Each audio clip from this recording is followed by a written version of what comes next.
I'll give you my factory if you can make something useful out of the trash I threw away.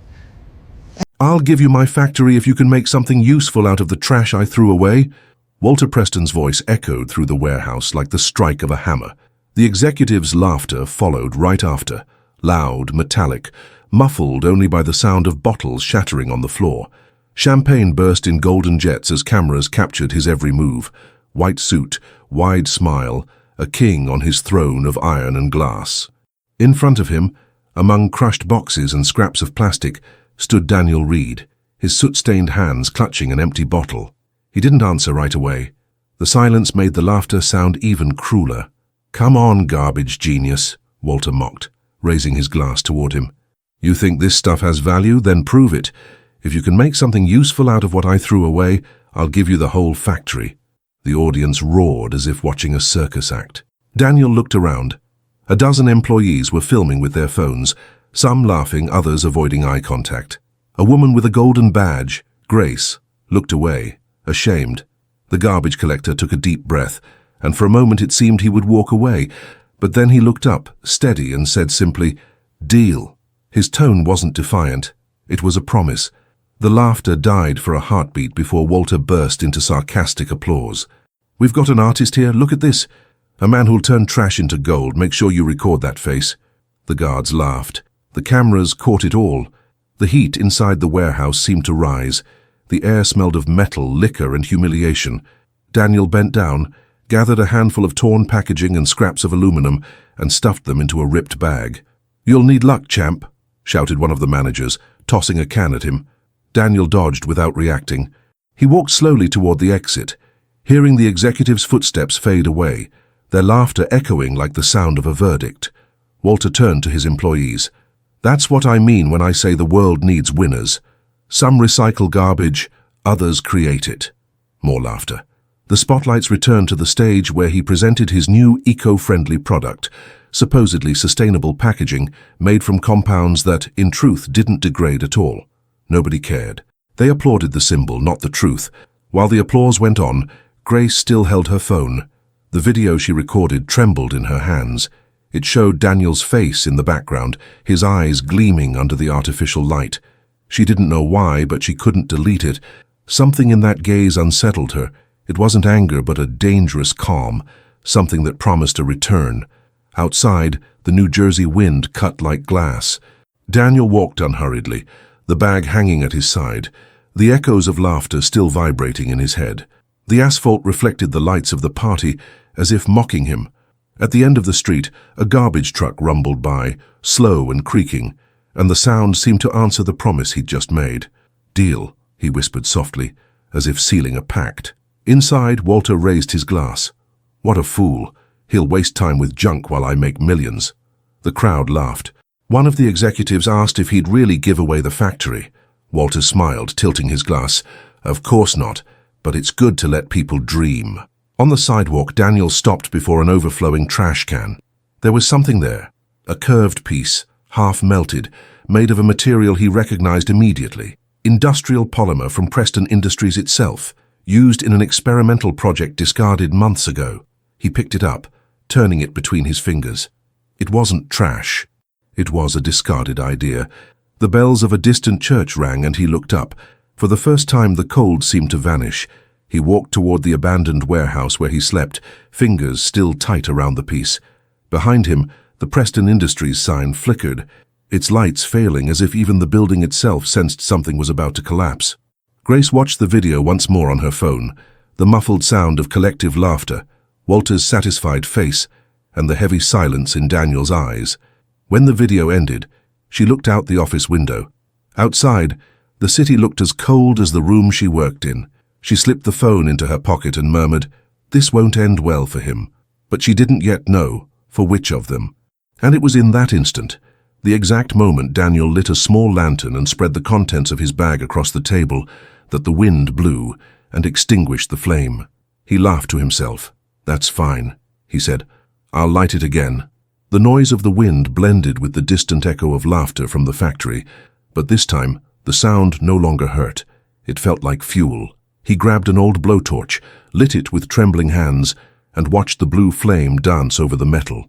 The reflection flickered in his eyes, the same gleam seen in the video, the one no one noticed, the same gleam that in a few days would make the billionaire laugh for the last time. The flame reflected in the broken glass of the warehouse, and a shadow moved behind him. Someone was watching. The metallic sound of footsteps scraping on concrete echoed through the empty warehouse. Daniel turned his head slowly. Between the gaps in the wall, a silhouette watched. Just a boy, perhaps curious, who fled when noticed. The flashlight's beam trembled on the dirty floor. Daniel exhaled and returned to work. He spread the trash across the makeshift table, pieces of plastic, bits of aluminum, burned wires, cracked bottles. Everything seemed useless. Everything, except for that curved piece he had found on the sidewalk. The night was cold, and each breath left white clouds in the air. Outside, the city carried on indifferently, but inside that warehouse time felt different. The distant sound of trains mixed with the crackle of the blowtorch. He scraped the metal with a rusty blade, trying to extract something that made sense. The bluish light lit his tired, filthy, determined face. On the old radio, a report mentioned Preston Industries receiving sustainability awards. Daniel laughed to himself. "Sustainable is their dumping," he muttered. With each strike on the metal, he remembered Walter's face, the laughter, the look of contempt. That hurt more than the cold, but the pain had become fuel. In the corner, an old coffee maker hissed, the bitter smell filling the air. He sat, watching the piece of melted polymer slowly under the flame. It was durable, too durable. And yet, when heated, it changed texture, molding easily. "You are not trash," he whispered, touching the material with his fingertips. Rain began to fall outside, beating hard on the tin roof. The sound was almost comforting. Daniel opened one of the sacks and took out the rest of the waste: caps, cables, aluminum dust. He tried mixing the materials with the melted polymer. The result was a grey mass that cooled too quickly. He hit it with a wrench and the block split in two. The failure echoed like a distant laugh. Outside, car headlights cut through the darkness. He instinctively turned off the light. The vehicle slowed, stopped for a few seconds, and moved on. Daniel waited until the sound disappeared before breathing normally again. When he turned the flashlight back on, he realized the blowtorch had gone out. He ran a hand through his dirty hair, frustrated. The wind whistled through the cracks. Then he heard something, the slight snap of broken material on the floor. He bent down and saw that one of the fragments of the cracked mixture looked different. Its surface reflected light irregularly, as if it had absorbed some of the aluminum. He tried bending it. The piece didn't break. He heated it again, and it molded without losing consistency. Daniel froze. Wait. He grabbed the old notebook and scrawled formulas, mixtures, notes that only made sense to someone who had once lived inside that factory, because he had lived there. Daniel wasn't just a collector. He was a former materials technician at Preston Industries. He had been fired 3 years earlier, falsely accused of stealing experimental equipment. The irony now burned in his throat. As he wrote, the images returned. The glass corridor, Walter's look saying, "You're just a dispensable employee."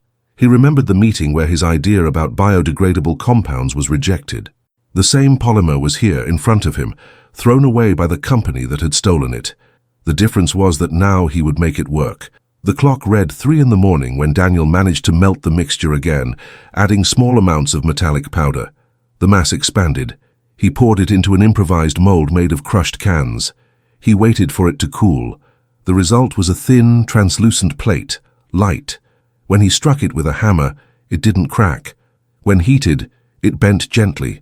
"You're malleable and strong," he murmured, almost laughing, "like what remains after the world stomps on you." At that moment, the cheap cell phone on the table vibrated. An anonymous message. "Saw the video. Is this real? Are you really going to try?" He frowned. He didn't reply. The phone's camera showed the reflection of his face, and for a second he barely recognized himself. He was no longer the man who picked up cans on the street. He was someone else, someone boiling over. Outside, the garbage truck passed again. The metallic noise blended with the sound of rain and wind, as if the world were in sync with that silent fever growing inside him. Daniel lifted the newly created plate against the light. The material reflected the lightning and gleamed like something alive. "This is just the beginning," he said in a thin voice. At the same instant, the warehouse door creaked. Someone pushed slowly. and the streetlight flooded the space. Daniel turned, his heart racing. A female figure appeared at a distance, the same woman from the video, Grace, with her phone in hand. "You're crazy," she said, coming in. "You know he won't keep that promise." Daniel smiled without looking away. "Then he'll have to lie in front of the whole world." Grace looked at the plate on the table, touched it, impressed. "This looks like plastic, but it isn't." He nodded. "It's trash, the same he threw away." Thunder exploded outside, illuminating Daniel's determined gaze. The woman stared at him in silence for a few seconds. Then she turned off her phone and said simply, "If you're going to do this, I'll help." Daniel turned, surprised. "Why?" "Because I saw what they did to you." She put the phone in her pocket and added, "And because I work there too." The wind howled through the broken windows, carrying the blowtorch smoke upward. The blue glow reflected in both their eyes. Outside, the Preston sign flickered again. Now, weaker. Grace looked at the flame and whispered, "If this works, he'll lose everything." The metallic sound of footsteps scraping across the concrete echoed through the empty warehouse. Daniel turned his head slowly. Between the cracks in the wall, a silhouette was watching. It was just a boy, maybe curious, who fled when noticed. The beam of the flashlight trembled on the dirty floor. Daniel exhaled and returned to work. He spread the trash across the improvised table. Pieces of plastic, bits of aluminum, burnt wires, cracked bottles. Everything seemed useless. Everything except that curved piece he had found on the sidewalk. The night was cold, and each breath left white clouds in the air. Outside, the city carried on indifferently, but inside that warehouse, time felt different. The distant sound of trains mixed with the hiss of the blowtorch. He scraped the metal with a rusty blade, trying to extract something that made sense. The bluish light illuminated his tired, dirty, determined face. On the old radio, a news report talked about Preston Industries receiving sustainability awards. Daniel laughed to himself. "Sustainable is their waste," he muttered. With every strike on the metal, he remembered Walter's face, the laughter, the look of disdain. That hurt more than the cold, but the pain had become fuel. In the corner, an old coffee maker hissed, the bitter smell filling the air. He sat watching the piece of polymer slowly melt under the flame. It was strong, too strong. Yet when heated, it changed texture, molding easily. "You're not trash," he whispered, touching the material with his fingertips. Rain began to fall outside, beating hard on the tin roof. The sound was almost comforting. Daniel opened one of the bags and took out the rest of the waste. Caps, cables, aluminum dust. He tried mixing the materials with the melted polymer. The result was a grey mass that cooled too quickly. He struck it with a wrench, and the block split in two. The failure echoed like distant laughter. Outside, the headlights of a car cut through the darkness. He turned off the light instinctively. The vehicle slowed, stopped for a few seconds, then drove on. Daniel waited for the sound to fade before breathing normally again. When he lit the flashlight, he realized the blowtorch had gone out. He ran a hand through his dirty hair, frustrated. The sound of the wind whistled through the cracks. Then he heard something, the faint snap of the broken material on the floor. He bent down and saw that one of the fragments of the cracked mixture looked different. Its surface reflected the light irregularly, as if it had absorbed some of the aluminum. He tried to bend it. The piece didn't break. He heated it again, and it molded without losing consistency. Daniel froze. "Wait." He grabbed the old notebook and scribbled formulas, mixtures, notes that only made sense to someone who had once lived inside that factory. Because he had. Daniel wasn't just a scavenger. He was a former materials technician at Preston Industries. He had been fired 3 years earlier, falsely accused of stealing experimental equipment. The irony now burned in his throat. As he wrote, the images returned. The glass hallway, Walter's look saying, "You're just a disposable employee." He remembered the meeting where his idea about biodegradable compounds was rejected. The same polymer was now there before him, thrown away by the company that had stolen it. The difference was that now he would make it work. The clock showed 3 in the morning when Daniel managed to melt the mixture again, adding small doses of metallic powder. The mass expanded. He poured it into an improvised mold made of crushed cans. He waited for it to cool. The result was a thin, translucent plate, light. When he struck it with a hammer, it didn't crack. When he heated it, it bent smoothly. "You're flexible and strong," he murmured, almost laughing, "like what's left after the world steps on you." At that moment, the cheap cell phone on the table vibrated. An anonymous message. Saw the video. Is this real? Are you really going to try? He frowned. He didn't reply. The phone's camera reflected his face, and for a second he barely recognized himself. He was no longer the man who picked up cans on the street. He was someone else, someone in ignition. Outside, the garbage truck passed again. The metallic noise blended with the rain and wind, as if the world were in sync with the silent fever growing inside him. Daniel raised the newly created plate toward the light. The material reflected the lightning and shone like something alive. "This is just the beginning," he said softly. At that very moment, the warehouse door creaked.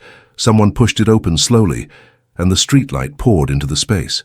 Daniel turned, his heart racing. A female figure appeared in the distance. The same woman from the video, Grace, with her phone in hand. "You're insane," she said, stepping inside. "You know he's not going to keep that promise." Daniel smiled without looking away. "Then he'll have to lie in front of the whole world." Grace looked at the plate on the table, touched it, impressed.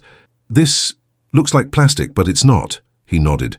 "It's trash, the same he threw away." Thunder crashed outside, lighting up Daniel's determined eyes. The woman stared at him in silence for a few seconds. Then she turned off her phone and said simply, "If you're going to do this, I'll help." Daniel turned, surprised. "Why?" "Because I saw what they did to you." She slipped the phone into her pocket and added, "And because I work there too." The wind howled through the broken windows, carrying the blowtorch's smoke upward. The blue glow reflected in both their eyes. Outside, the Preston sign flickered again, now weaker. Grace looked at the flame and whispered, "If this works, he'll lose everything." Daniel placed the piece on the table, turned the blowtorch back on, and began testing new combinations. He mixed paper fibers with the recycled polymer, adding a glue made from natural resin that smelled like old cobbler's adhesive. The mixture molded easily but cracked as it cooled. He cursed under his breath, rubbing his soot-stained face. The blowtorch flame flickered as if mocking every attempt. Grace woke with a start at the noise. "How long have you been at this?" "Since yesterday." "You need to eat." "I need to make this work." She came closer, observing the cracked material. "Maybe you're mixing too much. Or too little." The silence between them grew heavy for a few seconds. Then she grabbed her phone and showed him something. "Look at this." It was the video of the bet, now viral. Thousands of views, mocking comments. The king of trash trying to become an inventor. He's going to turn banana peels into iPhones. A billionaire and a beggar. What could go wrong? Daniel watched without reacting, but his clenched jaw betrayed the contained fury. "They don't know what they're seeing," he muttered. Grace looked at him, serious. "They're seeing what Walter wants them to see." At that same moment, across the city, Walter Preston was giving a live interview. The studio gleamed. Cameras, makeup artists, laughter. "A humble man, they say. A dreamer," he mocked, adjusting his jacket.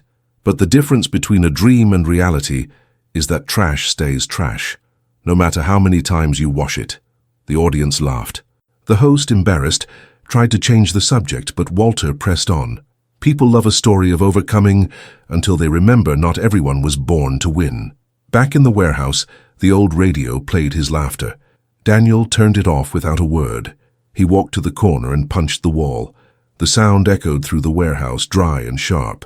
Grace said nothing, just watched him breathe deeply and returned to the table. "They want a show? I'll give them a show." The next few days were a whirlwind. He started collecting trash on the streets again, but now with a different eye. He gathered what no one noticed: fibers, metallic dust, fragments of packaging with coded textures and colors. He built a small centrifuge out of a fan motor and bicycle belts. The setup was crude but effective. His hands burned, his body exhausted, yet every failure seemed to bring him closer to an answer. Grace helped him catalog the results. Some nights they laughed nervously, others they barely spoke. The air was thick but alive. One night, while testing a new mix, the centrifuge exploded with a sharp crack. Shards flew, and Grace fell to the floor, screaming. Daniel ran to her, blood running down his arm. "Are you okay?" "I'm fine," she replied, laughing nervously. "But the prototype isn't." The smell of burnt plastic filled the air. Daniel looked at the melted mold, the scattered fragments. For a moment he thought of giving up, but then he noticed something. Among the burnt edges, the center of the material hadn't melted. He grabbed the still hot fragment, and it resisted, flexible. He looked at Grace. It didn't melt. What do you mean? It didn't melt. They stared at each other, the sound of the rain outside growing louder, like a muffled applause. Daniel dipped the piece into a bucket of water. The piece stayed intact. When he lifted it, the light from the dim bulb made it gleam like liquid glass. "This is new," he murmured, breathless. But the relief didn't last. The next day, a video of the explosion hit the internet. Someone, probably a neighbor, had filmed the flash and posted it with the caption, "The trash genius almost blows up the neighborhood trying to manufacture hope."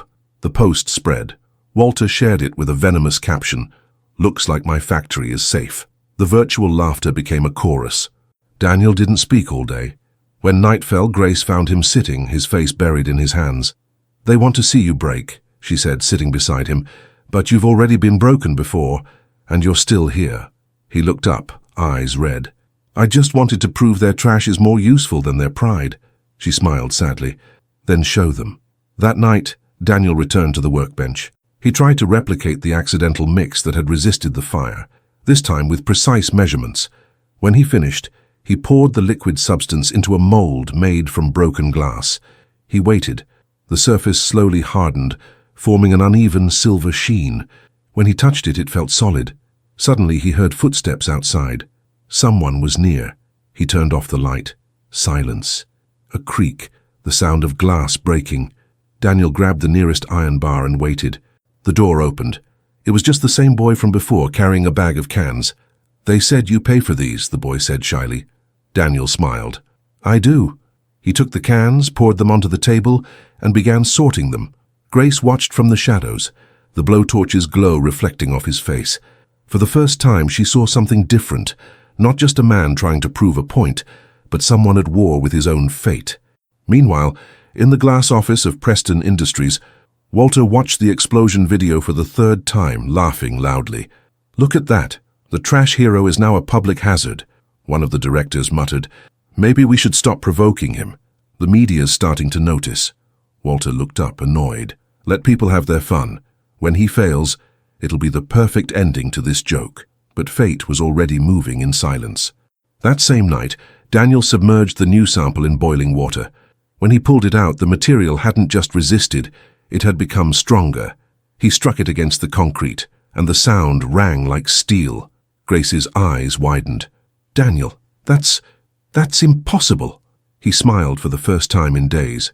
Nothing's impossible when the trash still breathes. On Grace's phone screen, a new notification appeared. An anonymous email. No sender. "We know what you're doing. Stop or you'll regret it." The email blinked on Grace's phone screen, cold letters against a black background. She read it in silence, her heart racing. Daniel didn't notice. He was bent over the table, watching the new compound solidify, his hands trembling not from fear but from exhaustion. The glow of the blowtorch reflected on the freshly created material, now with a nearly translucent surface, firm, as if it had a soul. This is something," he murmured. Grace turned off her phone, tucking her fear into her pocket. "It's more than something. It's what he said was impossible." In the following days, the warehouse became a war laboratory. The walls filled with scribbles, formulas, diagrams, notes written on cardboard and scraps of boxes. The constant hum of improvised machinery filled the air. Daniel built a pressing system using blender motors and tin can molds. The smell of heated metal and smoke stung their eyes, but neither stopped. As the mixture evolved, so did the tension. Grace noticed too many cars parked on the street, figures watching from afar. "You think that's a coincidence?" she asked. Daniel didn't answer. He just kept working. If they're watching, it's because something's working. By the third week, they had finally achieved what they'd been chasing since the beginning. A sheet of material that was light, waterproof, flexible, and biodegradable. Daniel laid it on the ground and stepped on it. It didn't crack. He poured boiling water on it. It didn't yield. He burned one edge. It turned to clean dust without toxic smoke. Grace covered her mouth, stunned. "You did it." He looked at her with sunken eyes and a hoarse voice. "We did it." But news of their success didn't stay hidden for long. 2 days later, when Daniel returned to the warehouse, the door was broken open. Torn papers, smashed molds, destroyed machinery. The floor was covered in boot prints. Amid the wreckage, the blowtorch still burned, toppled over. The air smelled of burnt plastic and fury. Grace arrived minutes later, breathless. "My God, Daniel!" He knelt among the debris, clutching a torn page from his notebook. They were here. Who? Him, Walter Preston. In front of his monitor, the billionaire listened as an assistant reported, "Everything was destroyed, but we didn't find the material." Walter slowly swirled his glass of whiskey. "Then he still has something. And his video is trending again." Walter frowned. "People love martyrs. Let's make him a madman before they turn him into a hero." Back at the warehouse, Daniel sifted through the ashes with bare hands.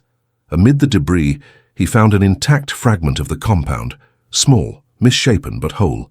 He ran his thumb over it, still solid. He smiled faintly, face smeared with soot. "You survived." Grace helped him to his feet. "Then there's still time."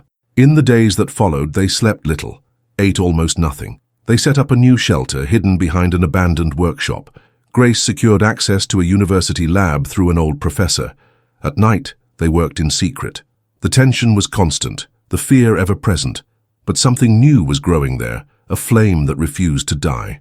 One night, while testing the compound under high pressure, the material reacted in an unexpected way. It gained a metallic sheen, a polished texture, and a natural pattern that seemed to regenerate after each impact. Grace stared, speechless. "It heals itself." Daniel looked at her, eyes brimming. Trash just created something the whole industry failed to. Outside, the wind howled, scattering papers and leaves. The sound was like the roar of something about to be born. The next morning, Walter received a call from a journalist. "Mr. Preston, there are rumors that a former employee of yours has developed a new material from industrial waste." Walter forced a laugh. "Rumors? People will believe anything when they want a miracle. But they say there's proof." "Then show me." He hung up before the reporter could reply. He stood furious. "Find out who's leaking this, and shut them up before the story spreads." Meanwhile, Daniel and Grace, with the professor's help, secured a slot at the National Sustainable Innovation Fair in New York. It would take place in a week. "You're going to present this there?" Grace asked, anxious. "I'm not. We are." "And if he shows up?" "Then the world will see what he throws away." The day before the fair, Walter received a notification in his corporate inbox. Project Read materials confirmed for live demonstration at the same event as Preston Industries. He froze. "They wouldn't dare," he muttered. But they would. Night fell over Manhattan with the weight of an omen. Daniel walked between the tall buildings with a case in his hands, the material wrapped in thick cloth. Every glass reflection seemed to watch his steps. Grace followed, her eyes tense but resolute. "Are you sure about this?" He stopped, gazing at the city lights. "I am, because now the trash will speak." As they climbed the steps of the convention center, the main sign glowed, "Sustainable Futures 2040. Innovation begins where others give up." Daniel looked at it and smiled, tired. Finally, something that makes sense. Across the city, Walter stared at the headlines on his tablet. His name and Daniel's side by side, the billionaire and the scavenger. Perfect opposites. He threw his glass against the wall. It shattered, reflecting his distorted face. The main hall of the fair buzzed with lights and murmurs. Digital panels projected sustainability slogans. Camera flashes flickered like artificial lightning. The air smelled of technology and hypocrisy. At the center of the pavilion, the Preston Industries booth gleamed like a temple of glass and steel. Walter Preston smiled for the cameras, his voice steady, his gestures rehearsed. "Innovation is knowing what to throw away and what to keep," he told the reporter. A few meters away, among boxes and wires, Daniel and Grace were setting up their small improvised booth. A white cloth covered the table, and on it rested the prototype, the same compound born from trash. Simple, silent, almost invisible. Daniel watched the billionaire from afar. "Look, the king of recyclable waste," Grace muttered with a half smile. He didn't answer. He just adjusted the plate in front of their hand-drawn logo. "Read materials. Everything has value." The presentations began. The crowd drifted among the booths, drawn by colorful holograms and rehearsed speeches. When the announcer's voice declared, "Preston Industries, pioneers of green innovation," the applause came automatically like a reflex. Walter stepped onto the stage, bathed in the divine glow of spotlights. "Today, more than ever, the planet needs leaders," he said in a solemn tone. "And we are those leaders." While he spoke, Grace adjusted Daniel's portable microphone. "Are you sure about this?" He said trash was worthless, Daniel replied, fixing the mic to his collar. "Today he's going to swallow every word." When Walter finished, the audience dispersed toward the booths. Daniel waited, just waited.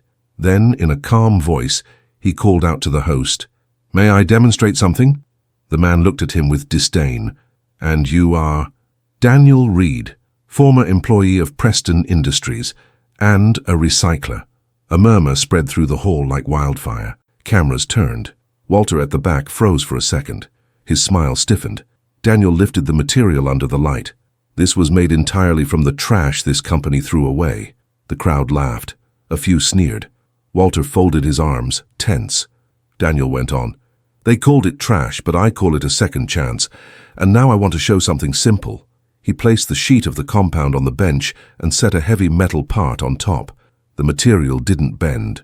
Then he heated it with a blowtorch. The surface glowed, reshaped, and returned to its original form. A hush fell over the hall.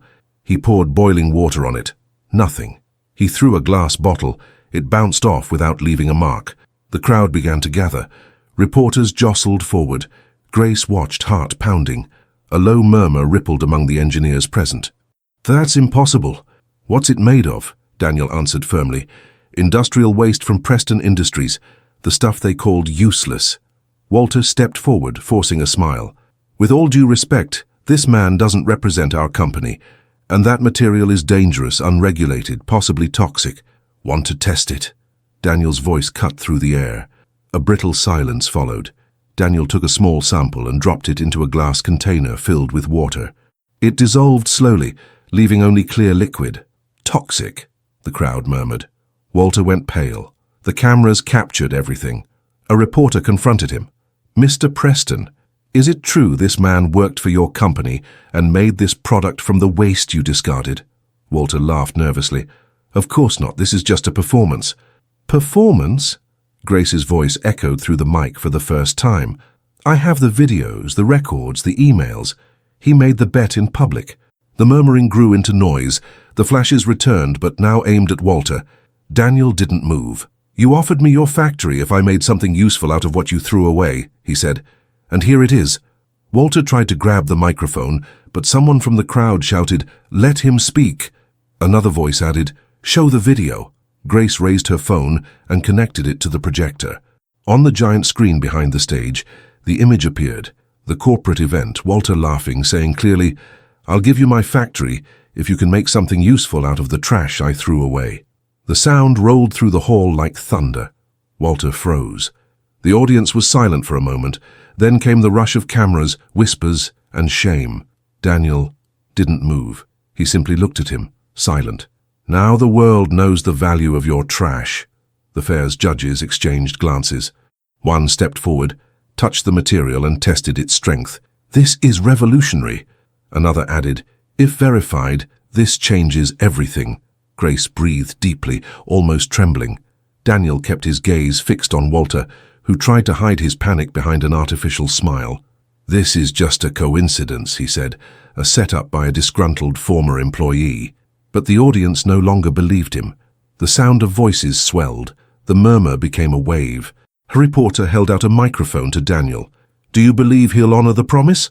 Daniel looked at the man, then at the billionaire. "I believe in what he said." In front of everyone. Silence. Walter swallowed hard. His face flushed. "You want a prize, Reed? You want fame?" Daniel replied without changing tone. "No, I want justice." A guard started to approach, but the host intervened. "No one touches him. This is national news now." The crowd filmed everything. In the back, Grace wiped away a tear without realizing it. Walter turned to leave, but dozens of cameras followed.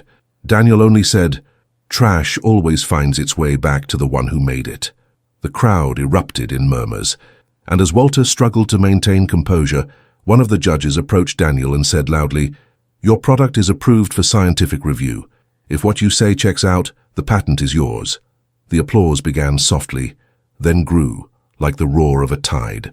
Walter stopped for a moment, turned and saw the impossible. The crowd that once cheered for him now standing and applauding the scavenger.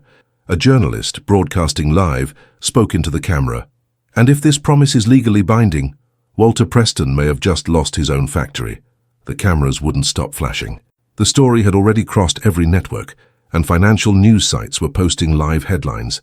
Former scavenger challenges billionaire, creates material from industrial waste. The stage of the fair burned with tension. Walter, pale-faced, tried to laugh, but his voice cracked. "This is a misunderstanding, a trick." "A trick?" Daniel stepped forward calmly. "You made a promise in front of 100 people, and everyone here just saw it." An NBC reporter leaned in with a microphone. "Mr. Preston, can you confirm that the video is real?" Walter hesitated. A drop of sweat slid down his temple. "It was just a joke." "A joke?" Grace shouted from the back. "You humiliated a man for fun, and now the whole country can see who you really are." The crowd reacted, half outraged, half stunned. A woman raised her phone and screamed, "It's him, look at the video." On the giant screen, the replay showed Walter laughing, champagne bursting, his words crystal clear. "I'll give you my factory if you can make something useful out of the trash I threw away." His own voice echoed through the speakers, repeated, amplified, condemning him in surround sound. Walter turned to his security guards, but they hesitated. One even stepped back, ashamed. The audience filmed everything, every twitch, every breath. The air itself seemed to vibrate, thick and electric. Daniel took another step forward, still holding the small portable blowtorch. "You said trash has no value, but tell me, what's worth less, the material I created or your broken word?" Walter swallowed hard.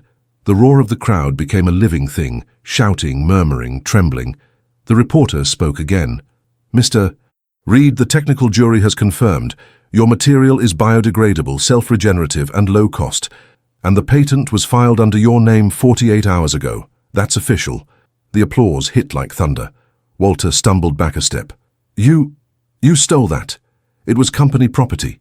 "No," Daniel replied firmly. "It was your company's trash, and trash belongs to no one." The audience erupted. Applause and boos mixed into a tidal roar. Walter tried to speak, but the noise swallowed him whole. "You don't understand. He's a fraud, a street scavenger."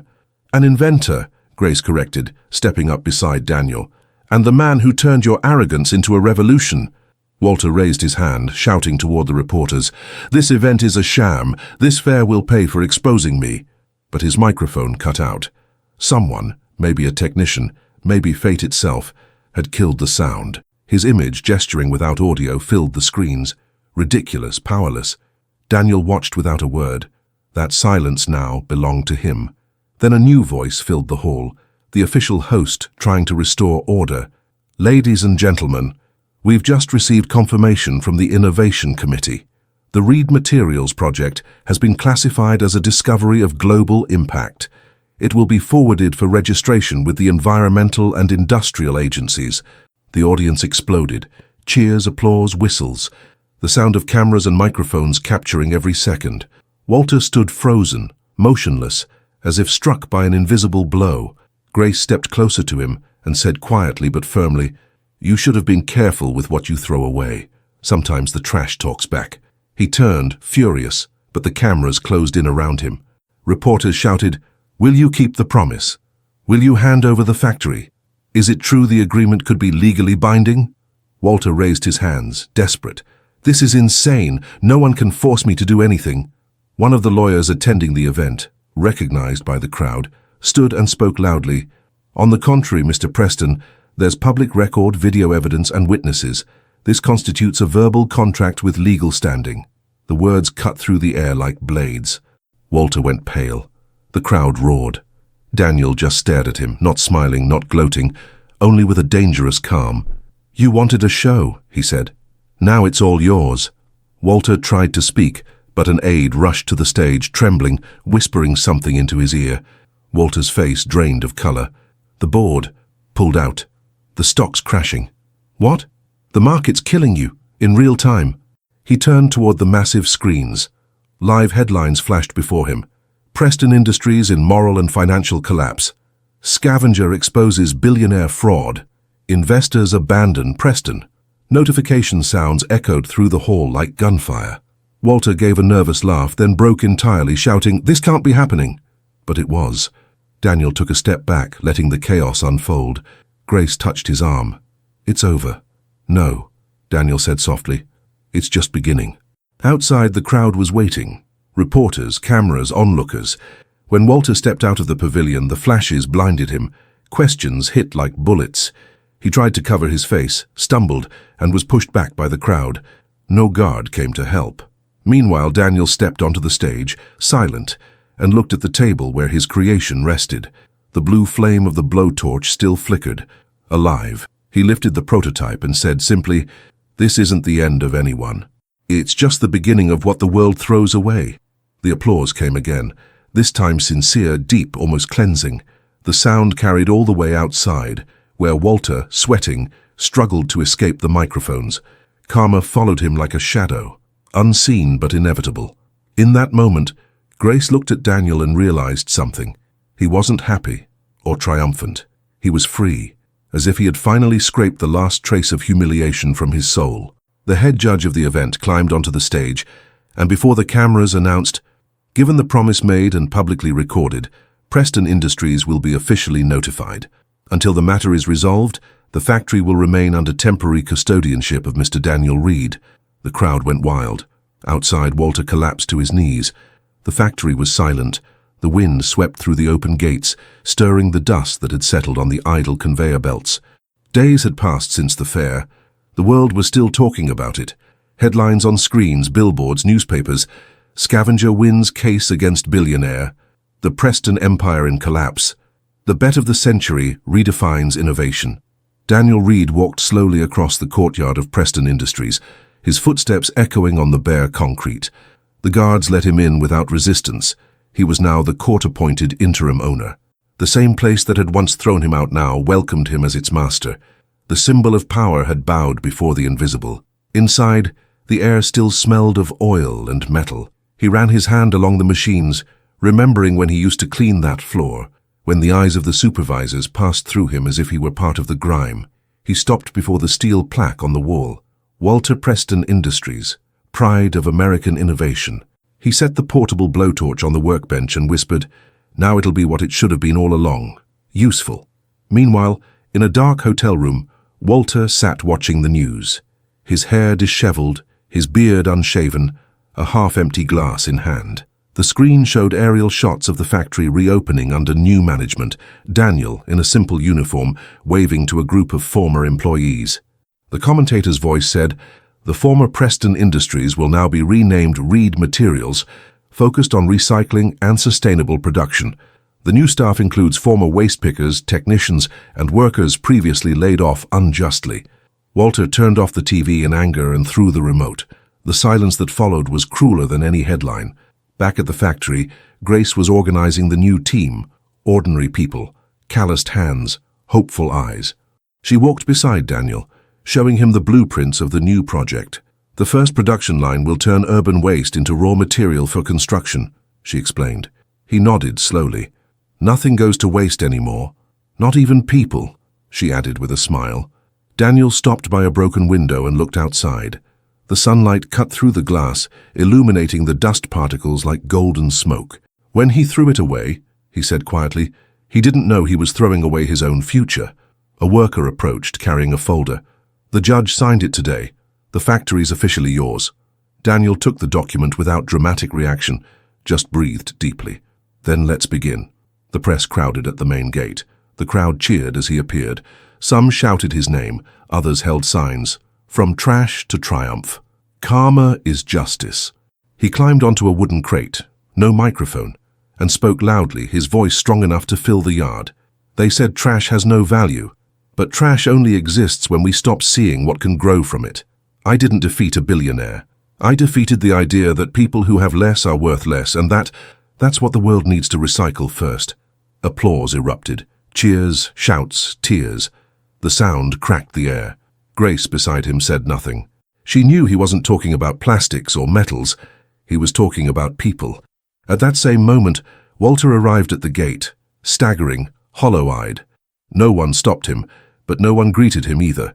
He walked in slowly, like a ghost crossing the past, and stopped a few meters from Daniel.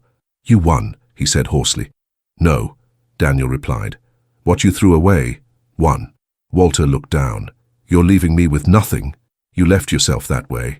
The silence that followed was heavy, broken only by the distant hum of machines coming back to life.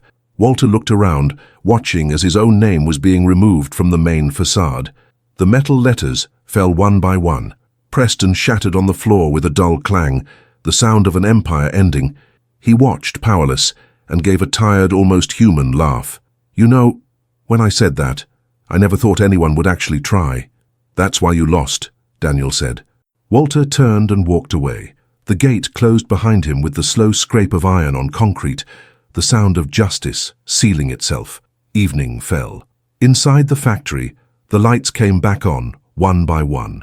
Scavengers, technicians, young apprentices, all working side by side.